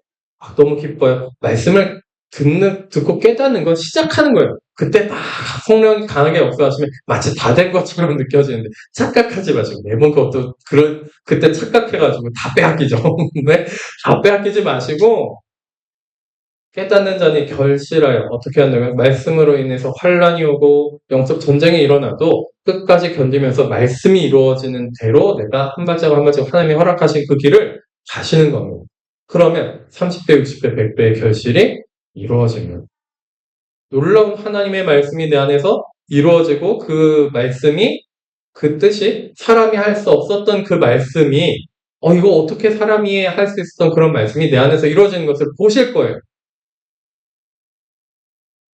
영적 전쟁을 안 하고 영적 분별도 안 하고 그냥 있는 그대로 다 지나가는 생각들 지나가는 마음들 다 받아들여 놓은 내 속에서 막 떠오르는 악한 마음 생각들 전부 다 내가 수용해 놓고 거절하지도 않고 자기 부인하지도 않고 다 받아들이고 은혜가 없었습니다. 하나님 탓이 얼마나 완악합니까? 달란트 하나 묻어두는 자와 뭐가 다를 것이 있습니까? 달란트 5달란트 10달란트 받은 자들이 그것을 다시 더 해가지고 5달란트 더 만들고 10달란트 더 만든 것은 어떻게 하는 거예요? 방금 전에 다 말씀드렸어요. 30배, 60배, 100배의 교실. 그들은 5달란트 받았으니까 5달란트만큼 만들었다고만 얘기했지만 여기는 이 말씀에서 뭐라고 얘기합니까? 5달란트 받은 자가 30배 하면 30달란트 만든 거예요. 100배 하면 500달란트를 만든 거. 하나님의 은혜는 우리를 이렇게 만드실 수 있다라는 거. 하나님의 인도하심은 우리를 이렇게 말씀이 그 하나 깨달은 것이 하나 내 말씀이 심겨진 것이 나를 완전히 새로운 존재로 다른 새로운 피조물로 완전히 다른 사람으로 하나님과의 관계가 훨씬 깊어지게 만들 수 있다니까. 그래서 하나만 제대로 깨달으셔도 돼요, 실은. 하나만 제대로 깨달으셔도 끝나는 게임이에요. 그래서 같은 내용을 이렇게 저렇게 막 계속 반복하면서 말씀을 전해드리고 있어요. 이제야 조금 10년이 지나니까 깨달았죠. 10년까지 걸릴 필요가 없었어요, 지금. 어떻게 말씀을 전하면, 아니에요, 저는 이래서 못해요. 또 그거 방어하는 말씀을 하나님 하세요. 그러면 또 다르게 가가지고, 저는 그래, 다른 것 때문에 못해요. 그것도 아니에요. 이렇게 하나님이 하세요. 그러면 또 다른 데 가서, 저는 이것 때문에 또 안 돼요. 계속 이거를 10년간 빙글빙글 돌면서 하셨던 걸 아시려나요? 이것 때문에 안 돼요. 이것 때문에 안 돼요가 아니라, 하나님이니까 하신 믿고 의지하시기를 바랍니다. 하나님이니까 이기세요. 하나님이 승리하셨습니다. 완벽하게 승리하셨어요. 죄와 사망의 권세를 이기신 그분, 부활하셨어요. 부활하신 거 믿으시는 거 맞으시죠? 부활하셨잖아요, 예수님이. 근데 왜 나는 왜 지냐고요? 왜 영접정에서 끊임없이 지고 가시떨기나무, 돌바짝, 돌짝반, 뭐 길가밭에 나를 왜 계속 그렇게 만드시냐는 거예요. 나의 의지를 가지고, 능동적인 의지를 가지고 적극적으로 거절하시면서 나를 예수님께 드리시기를 바랍니다. 적극적으로 나를 예수님께 드리시길 바래요. 정말 구체적으로 말씀드렸어요. 나 거절하고 예수님 앞에 나를 드리세요라는 것에 대해서 굉장히 구체적으로 말씀을 드렸습니다. 또 속지 않으셨으면 좋겠지만 또 속으시리라 생각을 합니다. 많이 실패하실 거예요. 실패하면서 또 배우세요. 내가 실패함으로 인해서 내가 또 가시떨기로 받아들여. 이거를 확인하시는 거예요. 그러면 회개하시면서 나를 예수님께 또 드리시는 시간이 되시기를 바랍니다. 그러면 또 이것이 변경될 거예요. 가시떨기 밭이 아니라 조금은 더 좋은 밭. 그렇죠? 이 밭은 나의 의지, 내 의지예요. 나의 의지예요. 나를 예수님께 드리고 예수님 편에 서서 그 말씀을 믿고자 하는 믿음의 의지입니다. 그러니까 내 의지를 포기하시면 안 돼요. 포기하시면 안 돼요. 왜 계속 포기하십니까? 왜 계속 거꾸로 가세요? 이것이 천국의 비밀을 듣는 자예요. 듣는 자들은 나의 죄인됨을 알고 나의 부족함을 알고 내가 병자임을 알고 그럼에도 불구하고 뭐요? 예수님이 승리하신다라는 것을 믿기 때문에 그 제자들이 같이 예수님이랑 계속 핍박받아요. 예수님이랑 따라다니면서 막 돌도 맞고요. 죽음의 위협도 건너고요. 십자가 지기 이전에도. 근데도 뭐요? 예수님이 나의 하나님이라는 걸 알기 때문에 내가 부족하고 내가 예수님 말씀하신 거 잘 못 깨달아서 맨날 책망 듣고 믿음이 적은 소리 듣고 있고 막 들으러 산으로 막 다니면서 밥도 잘 못 먹고 잠도 잘 못 자면서 예수님 쫓아다니는데 근데 뭐예요? 예수님이 진짜 진리고 생명이시라는 것을 알고 있기 때문에 이해는 되지 않고 합리적이지도 않지만 알고 있기 때문에 그분을 쫓아가고 그분과 함께 있는 겁니다. 근데 그런 제자들을 향해서 예수님이 뭐라고 하시는 거예요? 너는 지금 듣고 있고 너는 지금 보고 있다.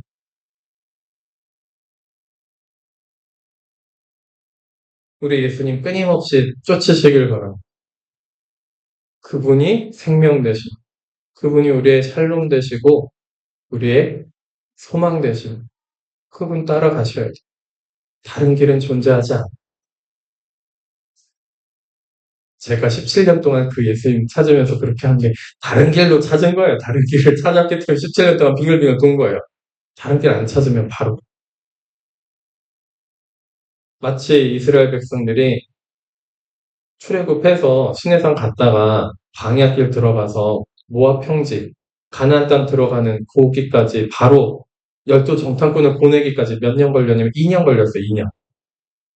정탐꾼 보내고서 갈렙과 여호수아는 하나님이 주셨어요. 우리 들어가야 됩니다. 10명과 이스라엘 백성들은 우리 들어가면 죽어요 하고 거절하는 거예요.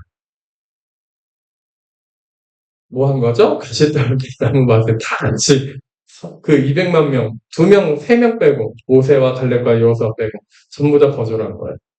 그래서 뭐 했어요? 38년을 더 돌죠. 그렇게 빙빙 돌지 마시고 빙빙 돌지 마시고 이제 그만 도시고 하나님이 약속하신 그 땅으로 들어가는 거면 그 소망하신 그 뜻이 이루어지는 그곳이라면 그냥 들어가시는 거야. 죽을 것 같아. 저기 들어가면 내가 죽는 자리구나. 저기 몇 자리구나. 저기가 죽을 수도 있겠구나. 하나님 말씀하시면 그냥 들어가는 거예요. 그 영적 전쟁 가운데 터로 들어가시면 돼요. 아, 진짜 죽는 게 아닙니다. 거기서 하나님이 승리하세요. 하나님이 승리하세요. 우리가 이렇게 예수님을 의지해서 승리하시는 여러분들 우리가 되기를 예수님의 이름으로 축복하고 축원하고 기도합니다. 기도하시겠습니다. 하나님 아버지 감사합니다. 주님,